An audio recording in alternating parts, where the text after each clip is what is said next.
Alright, so today I'm going to be giving y'all a little breakdown. We're going to get into the bike review. I'm going to show y'all all the features.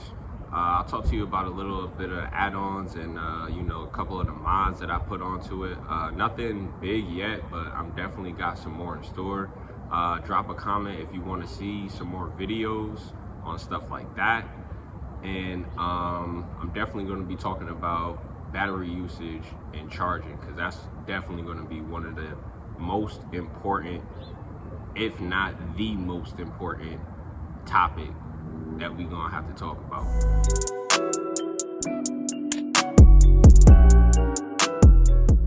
All right, so before we get into the bike, I just want to show y'all, you know what I mean, the key fob. It's got a ton of different features. It's actually even got an alarm system. So when you lock the bike and let's say, you know what I mean, touch it, the alarm system goes off. So that's definitely something that's pretty cool, pretty clutch, you know what I mean? If you're just parking your bike somewhere close by and you know what I mean, you might not be in the vicinity to see it, but you can still hear it, you can use that little alarm system. And it's even got power up, what do you call that, like key fob, you know what I'm talking about, electric start. So I don't even have to put the key in. I personally don't use it a lot, but all you gotta do is double tap this, and the bike is now on, ready to go. As I said before, this is a street legal, fully electric motorcycle, bro. This is an e-bike, bro. Like this, I'm telling you, I personally use this every single day in all forms of my travel. I use it to get to work and back. I use it to get to little situations. I go to parties with this shit. I kid you not, like, this shit is one of the most clutchest things I've probably copped in all of 2022 and probably 2023, because it's, you know what I mean, I don't have to put no gas in this shit, and it gets me where I gotta go, you know what I mean, and the way I want to get there. You feel me? I don't know if that makes sense, but like I said, today we're gonna be talking about I'm gonna be showing you basically all the stuff I know about the bike. It's got a ton of features. So first, let's just get into the dash. As you can see right here, you feel me, we got the speedometer. Let me move my helmet real quick so you can get a better look at this. I don't know if you can really see with the sunlight, but you know what I mean, this right here is your gear. Let you know what gear you're in. There's first, second, and third gear. Each gear, you know what I mean, basically splits up the speeds. Of course, gear 3, you can hit your higher speeds in. And I don't know if you can kind of catch this over here, but this lets you know, yeah, let me get some shade in here. This lets you know your battery percentage. So, and it fluctuates when you're riding. So it's not just gonna say 100%, 99, 98. Like if you're, you know what I mean, on the throttle, it might jump from 100 down to 90. But when you let go of the throttle, it goes back up to 100. So you kind of got to gauge it based off of that, you feel me? When your kill switch is on, of course, you can't operate it. It's going to have this little check engine light right here. And it also lets you know your mileage. This kind of changes by trip. Of course, you know what I mean, your odometer is going to have the overall mileage, but I don't even think this is like, I'm pretty sure I've ridden this more than 428 miles personally, but it lets you know your trip miles and overall as well. And of course, your speed. Down here, it lets you know, like, let's say if I turn the kill switch off, it lets you know it's ready to go. And let's just take a look at the rest of the handlebars. Of course, this is your ignition. Like I said, it's got that ignition lock. It's definitely pretty cool. Let's get into the left handlebar. Right here, you have a little like, this basically, you can flash your high beams when your lights are on at night. This is how you control your high beams, this button right here. There's a low beam, high beam, and it's also got like a flash feature. That's definitely pretty cool. These are your turn signals, and there's also a hazard feature. So that's definitely going to be pretty clutch when you are in, let's say, low power mode or a low battery situation. They got this little meaty ass horn. It may sound like it's got some, you know what I mean, a little bit of kick to it right now, but I'm telling you, when you on the street, that shit not going, nobody gonna hear you, bro. It's got drive and reverse. So you can put it in drive, you know, of course it's gonna go forward, put it in reverse, gonna go backwards. And of course you got your brakes. So right here is the right handlebar. Of course, right here on the top, you got your kill switch. These are how you control your lights. All the way to the right, lights off. Put it in the middle, turn your lights on. And all the way to the left, this is just like a flex light. It's like a little blue and red. It looks dope. I can't even front. So this light's off, you know what I mean? It's getting dark, turn your lights on. Putting on to the party with a flex. Boom. If you look right here, this is how you control your gears. So like I said, you got first, second, and third gear. First, chilling. I rarely use second gear, only if I'm just transitioning between first and third, but you really don't have to transition. You can just jump without, you know what I mean, having to shift or anything like that.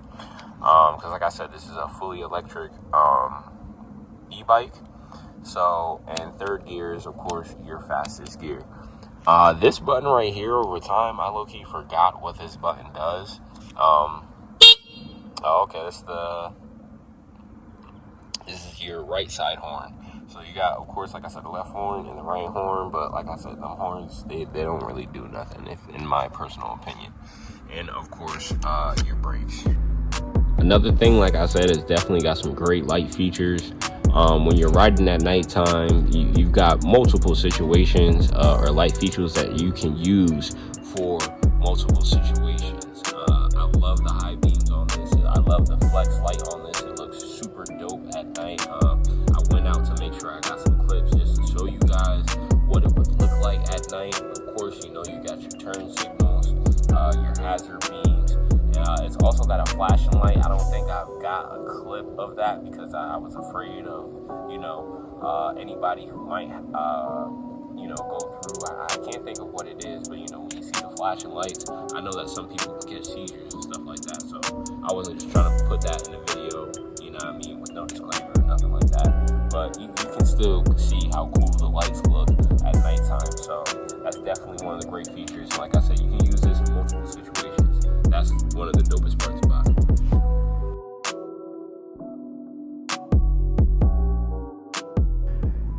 Alright, so up next, I'll talk to you guys a little bit about some of the add-ons and additional things that I copped for the bike. Some stuff I do consider to be like a must-have, and other things are just aesthetic looks that I think look pretty cool, and you can definitely add on to the bike to make it look dope. So first, I definitely copped some new handlebars. As you can see, I said handlebars, Jesus. I didn't cop new handlebars, although I am thinking about it. I have seen a couple of them that'll make it basically feel a little better riding on my arms, but neither here nor there. First, one of the first things I copped was new brakes. Back in October, that's when I first copped the bike, was the beginning of October in 2022. I had bailed and I had bent one of the stock brakes, basically beyond repair. So I went on Amazon and I copped these. Up next, we're going to jump into the tail bag. So like I said, this tail bag, bruh, has been probably the most clutch thing I got for this bike. Don't get me wrong, the foam mount was clutch, but Siri tells you when to turn left and right. You feel me? This, bro, I hate riding with a book bag. That shit is killer on the back, super uncomfortable, and you're just gonna, I feel like I just ended up more fatigued riding with a bag on my back everywhere I went, depending on, you know, where I was going. And if it's raining, I got an extra pair of clothes, and then, you know, it's so many different things. This, oh my goodness, it has a little extension. Like I said, I copped this on Amazon. Everything that I'm showing you guys as far as add-ons, I'm gonna leave links to the description on where you can cop these exact things. This was also very easy installation.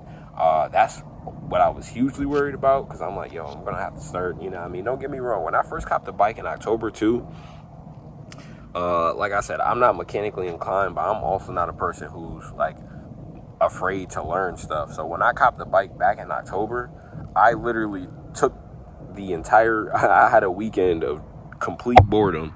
I took the entire bike apart, piece by piece. Every single thing that you're looking at, I took apart just so I can see what it looks like inside. And even when I was at the bike shop, they opened up, you know what I mean, the battery pack. Like I said, they had to get to the motor. So I'll leave some pictures of that just to show if you're interested in what the inside of the bike looks like. But I took the entire bike apart and put it back together just so I can get more acquainted to how, you know, if I get into a situation where I need to quick fix the bike, I can on my own without having to worry about paying somebody or doing something crazy.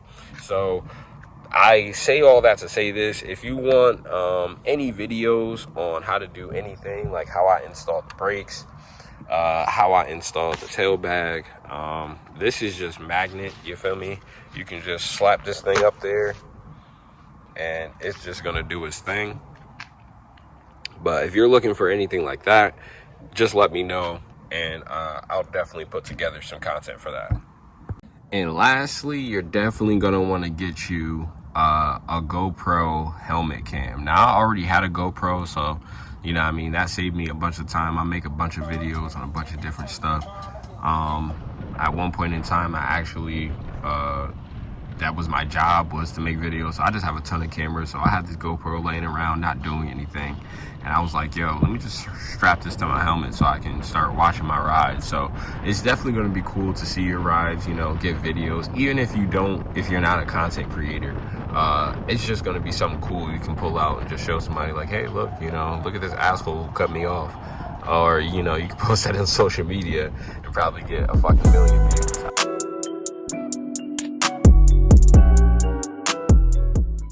Alright, so last but not least, we're going to be talking about battery usage and charging.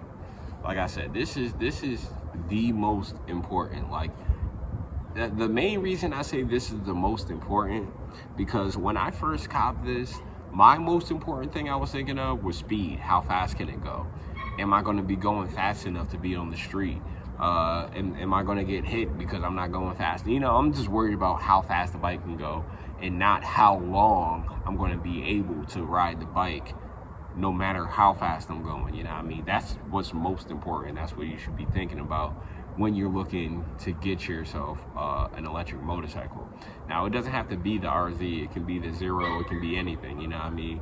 Just think about that battery usage and think about you got to think about, sheesh. You got to think about how that's going to be in the long run. Because when you're out traveling, because the main reason I say that, because I personally got the 72 volt 32AH lead acid battery. And for the Fly e-bike RZ, that is the smallest battery option. They actually have multiple battery options. That's what's great about it. The other two, I believe, is 72 volt lithium batteries. They have basically a medium and a large size one. I just got the lead acid 32AH to save a couple bucks. And I'll be honest, I'm paying for it in the long run because this thing craps out on battery. And the only reason I say that, though, is because of the type of rider. So that's why it's the most important. Your battery usage, or the type of battery that you get for your bike, depends on the type of rider you are. Now, if you're just going to work and going home, now I literally mean going to work and you're going home, you might ride it to the store or something in between time, but you're going to be good on the smallest battery. You don't have to go crazy. But like I said, I did that with the intentions of just using it for work, and then I fell in love with this bike, and then now I just use it for everything. And now everywhere I go, I have to make sure I charge the bike because I don't have, you know, the largest battery. I have the smallest option. So that's the main reason I say that. If you're looking into getting something like this, Regardless, I personally would just say, you know, like I said, because I was trying to save a couple bucks, just save yourself some time and effort, because I'm definitely paying for it longer in the long run. I should have just paid the couple $100 and got the bigger battery, and I probably would be straight. But neither here nor there. For my personal battery, you feel me? Like I said, I have the 72 volt 32AH battery. This gets me about, I can travel, like I said, probably about 50 miles on it straight up, like a straight shot. If I'm going to drive 50 miles, I can do that with this before starting to lose power. So that's what's pretty good about it.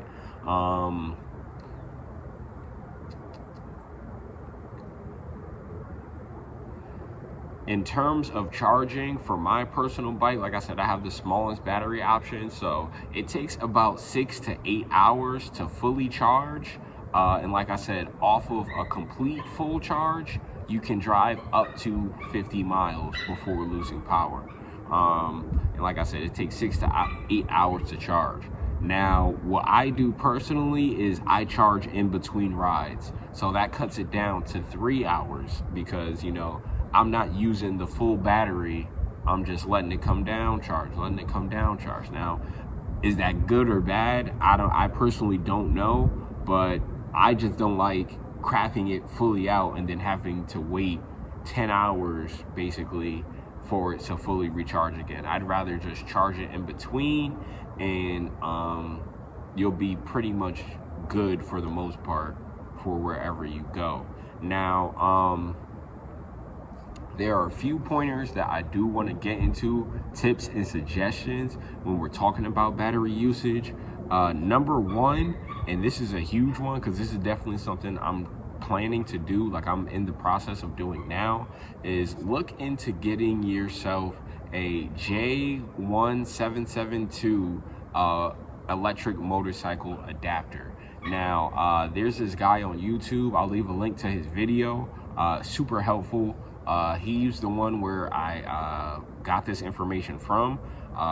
So I'm not going to dive too deep into what it is, but it's basically an adapter to where you can plug your bike charger into one of the like Tesla, you know what I'm saying, electric vehicle chargers. You can go to a charging station and use that, as opposed to having to use a wall outlet. And I'll say that because I'll show you guys what the charger looks like.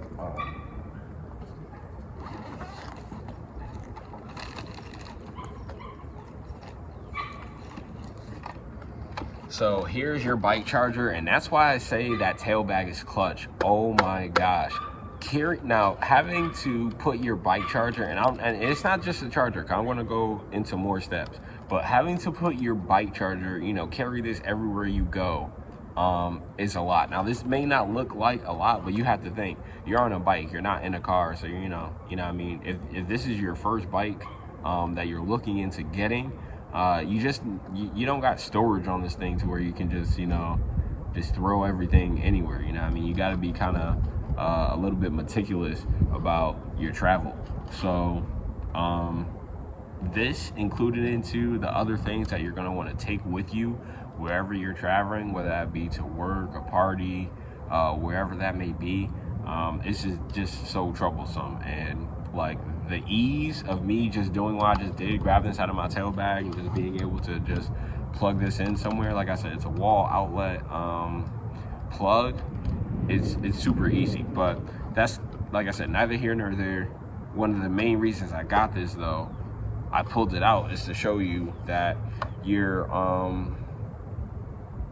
J177 adapter will come with this piece that you can just hook straight into your bike, and then the adapter piece goes into the like I said, Tesla charger charging station. So I'll leave a link to the description. He's going to go a lot more in depth, and he leaves a link to the website of where you can get that from, because you're not just going to find it on Amazon or something like that. There's a specific site. So definitely check out his video, and shout out to bruh, because I'm definitely in the process of, you know what I mean, looking to get that now. So that's pretty much the review I wanted to put together